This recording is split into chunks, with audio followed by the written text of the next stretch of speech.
अस्सलाम वालेकुम dear students. हमारा आज का जो टॉपिक है जो हमने कल शुरू किया है द सेल में से हमने कल आपको माइक्रोस्कोप के बारे में कुछ जानकारी फराहम की थी, क्योंकि माइक्रोस्कोप की मदद से हम सेल जो है उसको ऑब्ज़र्व कर सकते हैं, वरना हम सेल को देख नहीं सकते हैं आँखों से।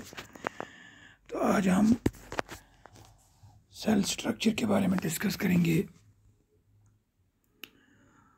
जैसे कि आप जानते हैं, हमारे आसपास मुख्तलिफ़ किस्म के जानदार चीज़ें रहती हैं। इनमें से कुछ प्लांट्स हैं और कुछ एनिमल्स हैं। और ये जितने भी जो हैं, चाहे आप देखें प्लांट्स में अगर बड़े से बड़े दरख्त हैं, फिर छोटे पौधे हैं, उसके अलावा फिर और छोटे छोटे पौधे भी हैं, यानी इनका अपना अपना साइज़ है और उनकी अपनी शेप है और उनकी शक्ल भी अलग जैसी है। यानी हर एक किस्म का प्लांट दूसरी किस्म के प्लांट से मिलता जुलता नहीं है। मिसाल के तौर पर हम अगर बात करें चावल के पौधे की, तो चावल का पौधा और बैंगन का पौधा, इनमें कितना फ़र्क है। एक काफ़ी लंबा होता है, दूसरा जो है वो छोटा होता है। इसी तरह घास होती है मुख्तलिफ़ किस्म की, वो और छोटी होती है। तो उसके अलावा भी कुछ पौधे हैं जिनकी अलग अलग किस्में हैं। इसी तरह जानवरों की अगर बात करें हम, तो जानवर छोटे से छोटे कीड़े से लेकर हाथी तक सबकी अपनी अपनी शक्ल है और अपना साइज़ है, और उनका अलग जो है, उनकी दिखने में भी अलग हैं। तो अब ये जो मुख्तलिफ़ किस्म के ऑर्गेनिज़म्स हैं, ये देखने में तो अलग हैं, मगर इनके फंक्शंस जो हैं, जैसे न्यूट्रिशन हो, रेस्पिरेशन हो, ग्रोथ और रिप्रोडक्शन, या इसके अलावा भी कुछ और फंक्शंस होते हैं जिस्म में, उनकी बॉडीज़ में, वो सब में हैं।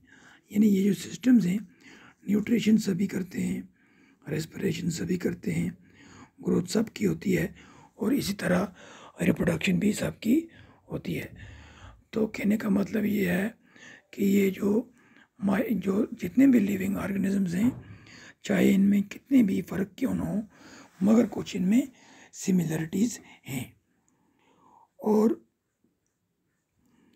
इनमें कुछ जो ऑर्गेनिजम्स हैं, उनकी जो बॉडीज़ होती हैं वो बहुत छोटी होती हैं, सिंगल सेलेड होते हैं। जैसे कुछ बैक्टीरिया हैं, या इसी तरह कुछ प्रोटोज़ोआ हैं, वो सिंगल सेलेड हैं। उन्हें हम यूनिसेलुलर ऑर्गेनिजम्स भी कहते हैं। इसी तरह जो बड़े प्लांट्स हैं या एनिमल्स हैं, उनके जिस्म जो हैं वो भी सेल्स से बने होते हैं। अब कुछ ऑर्गेनिज्म जो हैं वो एक सेल से बने हैं, और कुछ ऑर्गेनिजम्स जो हैं वो बिलियंस और मिलियंस ऑफ सेल से मिलकर, यानी लाखों करोड़ों अरबों की सेल में, अरबों की तादाद में उनमें सेल्स होते हैं, और इसीलिए वो हमें नज़र आ जाते हैं। अब जो सिंगल सेलेड हैं वो हमें नज़र नहीं आते। तो अब हमें डिस्कस करना है, ये जो हमने बात की सेल्स की, अब हम सेल जो है उसका जो बेसिक सेल क्या है, सेल जिंदा चीज़ें जो हैं, लिविंग थिंग्स, उन सब का एक बेसिक यूनिट है। आपको इस तरह मिसाल दी जा सकती है कि जिस तरह हम देखते हैं मुख्तलिफ़ किस्म की इमारतें हैं, चाहे कोई मकान हो, या स्कूल की बिल्डिंग हो, या कोई दुकान हो, या और कोई सरकारी बिल्डिंग हो, उन सब की अलग अलग शेप होती है। लेकिन एक चीज़ कॉमन है कि सभी बिल्डिंग्स जो हैं वो ईंटों से बनी होती हैं। अब ईंट जो है, हम कह सकते हैं जिस तरह ईंट हर एक बिल्डिंग का एक बेसिक स्ट्रक्चरल यूनिट है, यानी हम ईंटें बहुत सारी लाते हैं गाड़ियों में भर भर के, और फिर उन ईंटों को जोड़ते हैं, उसमें सीमेंट की मदद से उनको जोड़कर एक स्ट्रक्चर खड़ा कर देते हैं। तो इसी तरह जिस तरह किसी बिल्डिंग में ईंटें जो उसका बेसिक यूनिट होती हैं, इसी तरह किसी भी जानदार चीज़ में, किसी भी लिविंग ऑर्गेनिज्म में सेल्स जो हैं वो उसके बेसिक यूनिट हैं। बहुत सारे सेल्स मिलकर वो ऑर्गेनिजम्स बनाते हैं। अच्छा, इसी तरह जैसे मैंने आपको बताया कि मुख्तलिफ़ किस्म की बिल्डिंग्स होती हैं, इमारतें होती हैं। जैसे हमारा घर है, हमारे घर की शेप अलग होती है और हमारा स्कूल जो है उसकी शेप अलग होती है। इसी तरह बात करें अगर हमारे गांव में जो बाकी बिल्डिंग्स हैं, जैसे मस्जिदें हैं, मस्जिदों की शेप अलग होती है। इसी तरह दुकानें हैं, वो भी बिल्डिंग्स होती हैं, उनकी शेप अलग होती है। और कोई सरकारी ऑफिस हो, दफ्तर हो, उनकी बिल्डिंग्स अलग होती हैं, उनकी शेप अलग होती है। इसी तरह हम देखें, अगर हम लोग अपने मवेशियों के लिए, कैटल्स के लिए अलग तरह के बिल्डिंग बनाते हैं, उनका शेड जो है वो मकान जैसा नहीं होता। इसी तरह यानी जिस तरह मकानों की मुख्तलिफ शेप्स होती हैं, इसी तरह लिविंग ऑर्गेनिज्म जो हैं उनकी भी अलग अलग शेप्स होती हैं, उनके भी अपने अपने जो है अपीयरेंस होती है, उनका अपना अपना साइज होता है। तो ये जो सेल्स हैं ये तब से इस दुनिया में, जब से इस दुनिया में लाइफ का वजूद अमल में आया है, जब से इस दुनिया पर ज़िंदगी है, तब से सेल्स हैं। और इसको कहते हैं कि मिलियंस ऑफ ईयर्स, यानी लाखों करोड़ों सालों पहले इस दुनिया पर ज़िंदगी की शुरुआत हुई है। अब ये जो सेल्स हैं ये 17वीं सेंचुरी से पहले किसी ने देखे नहीं थे। यानी चूँकि इनका मैंने पहले भी आपको बताया सेल्स का साइज़ बहुत छोटा है, तो इसलिए आज तक नहीं, 17वीं सेंचुरी तक, यानी 1600 कुछ तक सेल्स को किसी ने देखा नहीं था। और फिर क्या हुआ? अच्छा, उसके बाद क्या हुआ?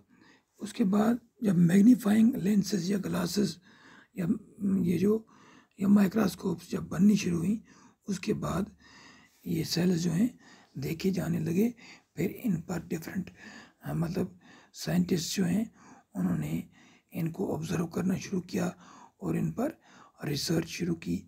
तब जाकर हमें पता चला कि इस दुनिया में जितने किस्म के जानवर हैं, जितने किस्म के प्लांट्स हैं, उससे ज़्यादा किस्म के यहाँ पर दुनिया में सेल्स हैं। और उनमें से कुछ सेल्स इतने छोटे होते हैं कि जैसे 1 मिलीमीटर होता है, 1 mm जो है उससे 1000 गुना छोटे सेल्स भी होते हैं। यानी 1 mm में 1000 सेल आ सकते हैं, यानी इतने छोटे होते हैं। अब डिस्कवरी ऑफ सेल जो है, यानी सेल्स जो है इसकी डिस्कवरी कब हुई? सेल्स तो तब से थे जब से इस दुनिया में ज़िंदगी है, लेकिन सेल्स के बारे में किसी को मालूम नहीं था। तो ये एक साइंटिस्ट था जिसका नाम था रॉबर्ट हुक।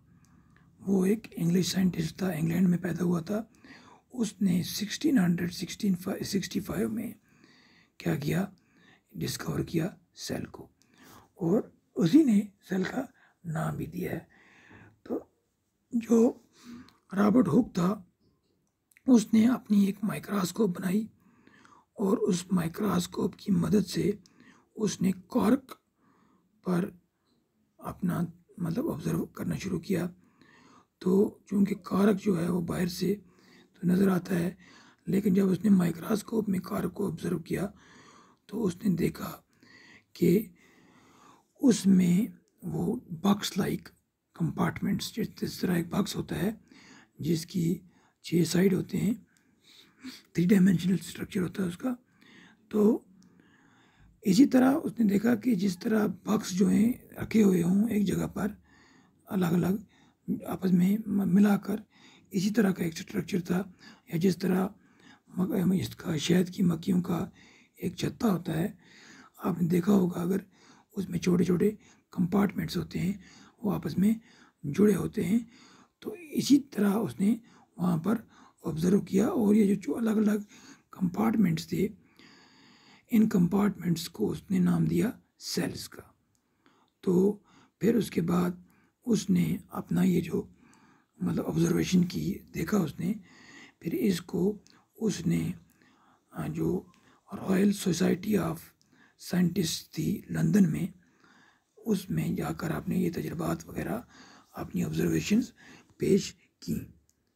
तो ये आप फिगर 16.4 में बिल्कुल इस जो फोटोग्राफ आपको नज़र आ रहा है, इसके टॉप लेफ्ट पर आप देख सकते हैं, ये जो है मैं बड़ा करके दिखा रहा हूँ, 16.4 cork as observed by Robert hook.